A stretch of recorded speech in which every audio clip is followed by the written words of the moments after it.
আমি বানভাসী লোক বটি গ। নামটা হলো মতি সর্দার।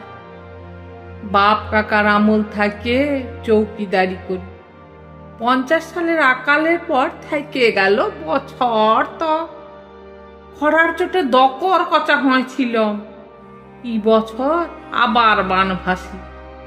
কাগজওয়ালাদের বললাম, বাবু বাবু লিখে নিবেন আমার কথাটা। কিন্তু গায়ের লোক কাগজ বাবুকে ভাঁড়াই দিলে। না হলে লিখা কেন? কাগজওয়ালা ফটক তুলা কল তক তাক কইরেছিল। লোকে বললে কুয়ার কথা লিয়ে আপনার কিচ্ছু হবে না, কুকুরা পাগল বটে। পাগলে কি না বলে?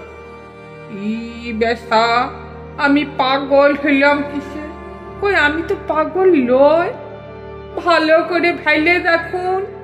কিন্তু ওরা বললে বুড়া গয়ার মানে লিরিপের লড়ছিলে নদীর জলে ফাঁসাই দিয়েছে। জোর হাত করে বলি আজ্ঞা, উহাদের কথা ধরবেন নাই। হে দেখুন, আমি মতি সর্দার ঠিকই আছি। আমার বউ বিটি দামোদরের বানের জলে ভাইসে গেলেও বুড়ি মাটা বিটি ঘরে গায়ে তরাই ছিল। কিন্তু শেষ তক সেও গেছে। বাবুরা বললে করেলা, গয়ের মানের লোক বললে না না পেটের রোগ বটে।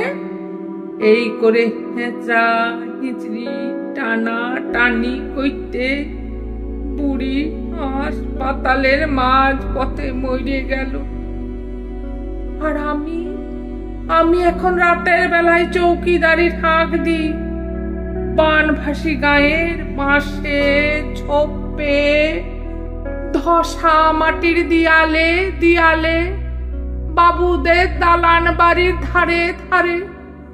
তবে কি জানেন, গায়ের লোক এখন রায় রায় করে আসবে, পাগলাটাকে গায়ের থেকে খেলাতে হবে।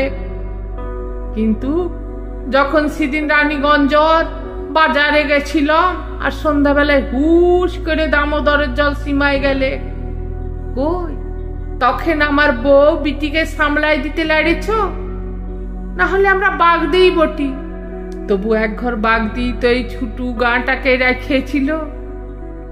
আজ এই কথাটা আমাকে কাগজওয়ালাদের কাছে বলতে না দিয়ে পাগল সাজাইছ। কিন্তু আমি পাগল লই। শুনেন বাবুরা, আপনারা শুনেন, আমি পাগল লই, আমি পাগল লই। আমি মতি সর্দার চৌকিদারের কাজ করবে চিরকাল। জোরকে হাঁকড়ানোই আমার কম্ম।